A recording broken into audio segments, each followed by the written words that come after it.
NAFB with the National Cattlemen's Beef Association, and Ethan here. And Ethan, can you talk a little bit about what's going on nationally as far as beef and things that you're thinking about? Sure. A couple days post-election, obviously, a lot of our focus right now is on that transition into the new Trump administration, focused on lame duck, trying to see sort of what might be possible here in what maybe is going to be a less momentous lame duck, with Republicans looking towards having a better, playing field for themselves going into the 119th Congress. So a lot of emphasis at the moment on clearing the decks of things like the farm bill that is still not across the finish line, hoping maybe there's a glimmer of hope for an opportunity to land that during lame duck, looking at some of those nominations in the new administration, who we might have to work with in agriculture in a new Trump administration, and then really turning our sights to next year. The 2017 Tax Cuts and Jobs Act is expiring. That's really impactful for producers around the country, whether you're talking about estate tax levels, whether you're talking about some of those deductions, 179, 199A, making sure that we preserve those critical tools for our producers. That's going to be job number one going into next year, and we think House leadership is ready to take that task on, so we're looking forward to having that conversation.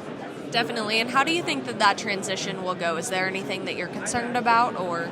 Well, it's an interesting situation because you've got a president and a team around him who has done this before, right? And that we don't normally see that. So they kind of have some experience from what they did that they liked last time and didn't. I think we're seeing that in how this is moving forward. They're moving quickly to get some of those names out there and socialize them. It's clearly going very, professionally. I think they had a lot of time to prepare for this. I think that's to everybody's benefit.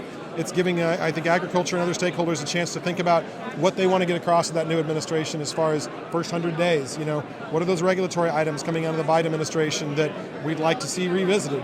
And I think that's where a lot of folks are focused at the moment is kind of what that priority list, that short list for the early part of the administration looks like.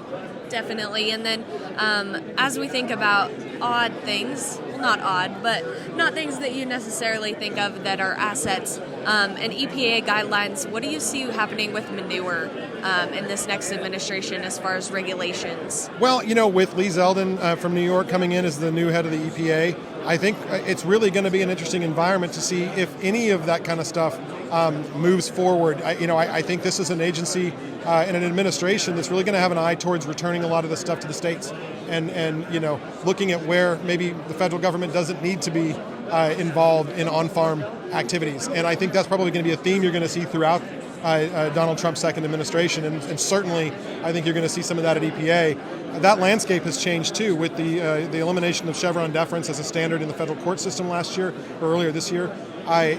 Changes the playing field substantially for what these agencies can even do in a regulatory way without Congress specifically outlining their intent. So it really does change the playing field on those things, and we're going to kind of see it tested in real time. We don't quite know yet what the impact of that is going to be and how it's going to roll out, and we're going to all kind of learn together.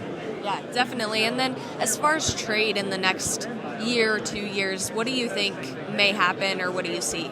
Well, we've been hoping that multiple alarm clocks and screaming at the top of our lungs would wake this administration up at some point and get them to do anything on trade.